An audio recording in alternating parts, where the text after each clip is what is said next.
Cumprimentamos a todos com a paz de nosso Senhor e Salvador Jesus Cristo. Estamos iniciando mais um programa EBD na TV. Nós estamos aí durante este primeiro trimestre de 2014 estudando nas revistas da CPAD com o tema Uma Jornada de Fé, a formação do povo de Israel e sua herança espiritual. Nós temos aí como comentarista deste trimestre o pastor Antônio Gilberto. Hoje estaremos estudando aí a lição de número 8, que traz como título Moisés, sua liderança e seus auxiliares. O texto áureo está aí em Êxodo, capítulo 18, versículo 19, que diz o seguinte: Ouve agora a minha voz, eu te aconselharei e Deus será contigo. Vamos ver então, nesta lição, que muitos foram aqueles que Deus levantou para auxiliar Moisés nessa tarefa tão difícil. Não é nada fácil conduzir aí cerca de 3 milhões de pessoas por um deserto. E também, agora, Moisés deveria resolver todos os problemas que surgissem. Ele estaria ali representando Deus diante daquele povo.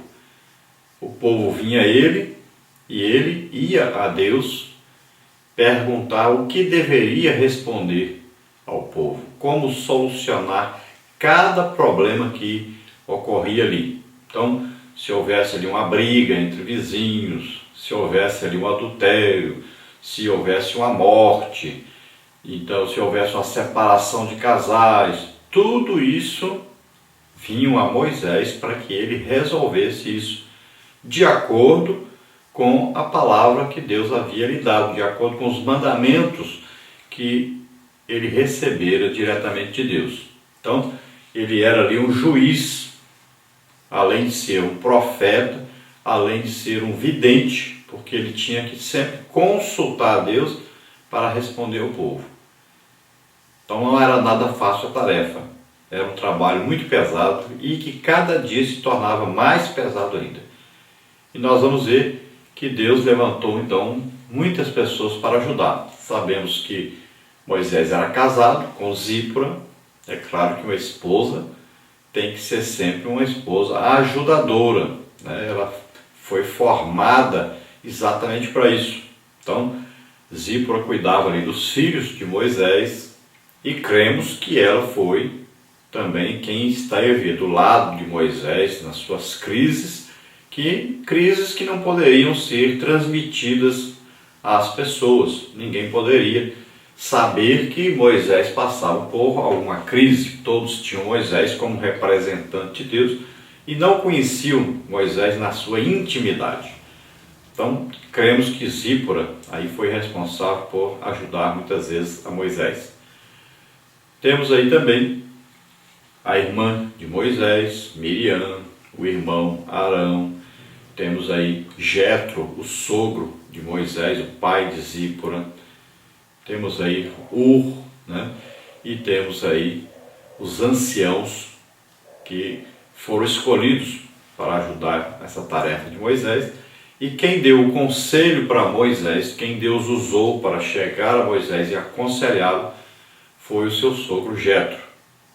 Veja bem que dificilmente poderia ser outra pessoa chegar e dizer a Moisés que ele estava necessitando de ajuda.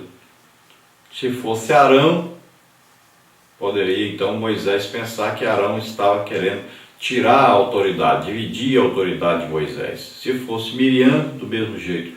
Se fosse um dos anciãos ali, ia Moisés pensar que os anciãos estavam querendo aí ter uma prerrogativa, né?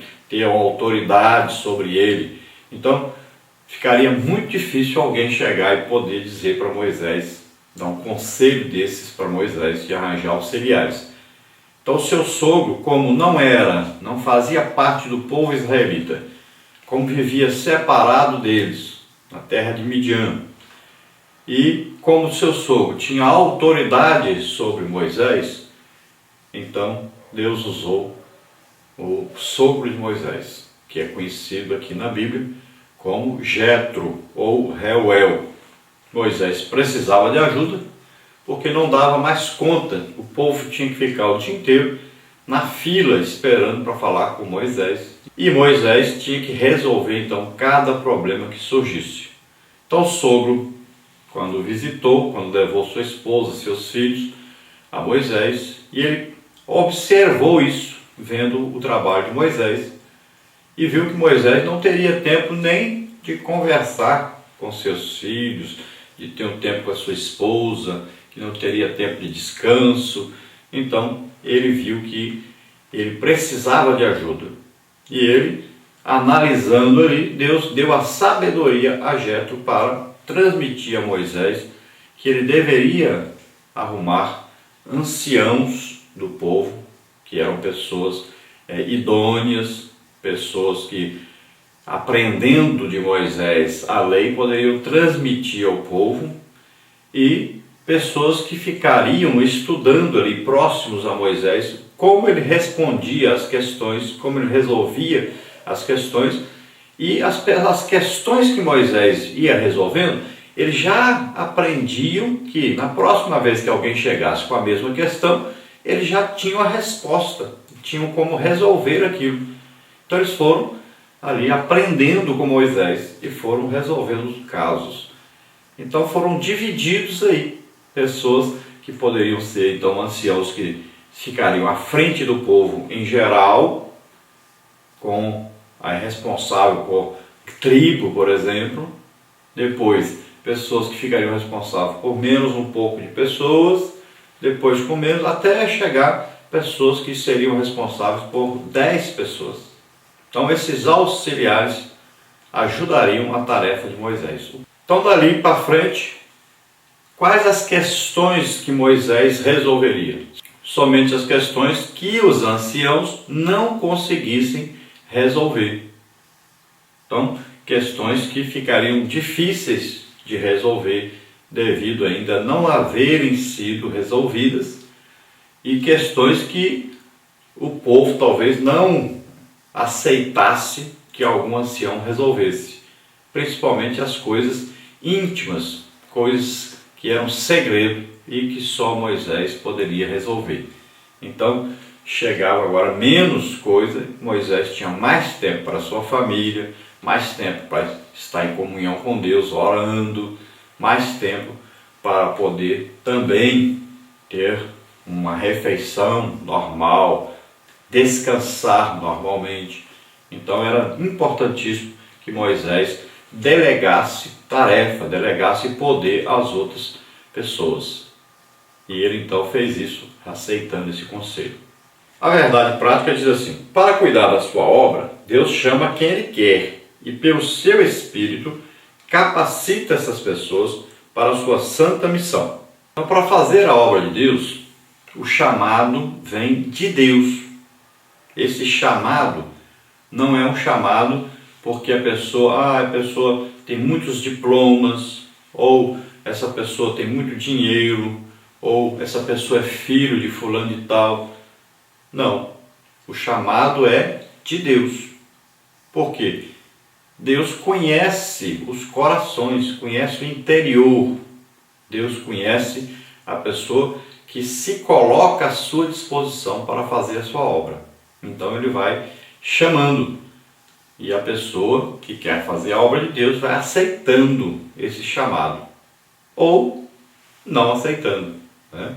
Ninguém é obrigado a fazer a obra de Deus, a servir a Deus.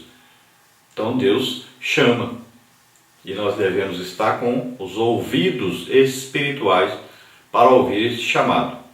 Agora, sabendo que cada um não pode acumular muitas tarefas sobre ele, porque alguma coisa ele fará bem, mas a maioria das coisas não fará bem. Então é melhor fazer pouco bem feito do que muito e mal feito.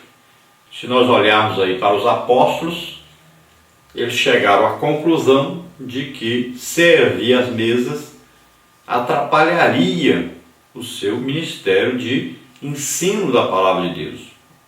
Eles não teriam o tempo devido para estudar a palavra de Deus, orarem, estar em comunhão com Deus e resolver as questões que tinham que ser resolvidas e ao mesmo tempo pregar o Evangelho e marchar à frente daquele grande povo.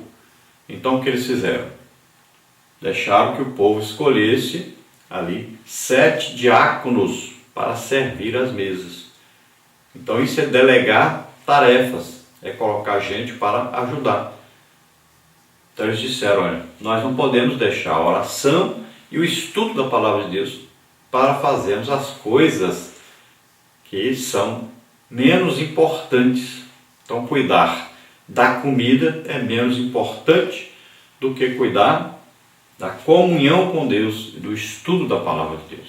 Muitos líderes deveriam aprender isso, que o líder é aquele que passa tempo com Deus, passa tempo estudando a palavra de Deus e passa muito pouco tempo cuidando das coisas materiais. Então hoje existe aí uma inversão de valores. A maioria dos líderes da igreja passam mais tempo cuidando da coisa material, priorizam muito mais o material do que o espiritual. Então nós temos aqui que Deus também, além de chamar, Ele capacita. E um dos meios de se descobrir quem Deus chamou para o Evangelho, quem Deus chamou para liderar, é simples. É a capacitação que Deus dá ao líder. Então não existe um líder que Deus chamou que não foi capacitado para liderar. E como é que Deus revela o seu chamado? Como é que nós sabemos que Deus capacitou? É muito simples. São o quê? Sinais, prodígios, maravilhas. São sinais que comprovam o chamado de Deus, o ministério. Porque o Espírito Santo, ele capacita o ministério. Veja bem, Moisés, quando é chamado, ele diz logo, o povo não vai me aceitar. Vão dizer que Deus falou com você. Não acreditamos nisso. Então, Deus deu o quê? Sinais para Moisés, para ele comprovar que Deus realmente o havia chamado. Então nós vamos ver na história da igreja, a liderança da igreja foi capacitada por Deus com sinais, prodígios, maravilhas, para comprovar de que eram chamados por Deus. Então o líder é aquele que marcha à frente do povo e é aquele que o povo está vendo que ele tem comunhão com Deus. E como é que o povo sabe disso? Pelos sinais, prodígios, maravilhas. Não é pelo carro de luxo, não é pela mansão, não é pela fazenda, não. Deus comprova o ministério com sinais, prodígios, maravilhas. Nós estamos vendo aí a igreja caminhando a passos largos para um sistema hierárquico. Então, são pastores que estão ficando já na idade avançada, estão no final do seu ministério e não aceitam sair dos seus cargos, a não ser que coloque os seus filhos no lugar deles. E o problema é que a maioria dos filhos desses pastores não tem uma chamada de Deus e não existe nenhuma comprovação de que foram chamados por Deus, porque não existe nenhum dom do Espírito Santo em operação na vida desses homens. Infelizmente, a cada dia aumenta mais o número desses casos, porque começa da liderança maior e vai até a menor. Mas qual a culpa? De quem é a culpa? A culpa é de quem exatamente colocou, votou e aceitou tais pessoas na liderança da igreja.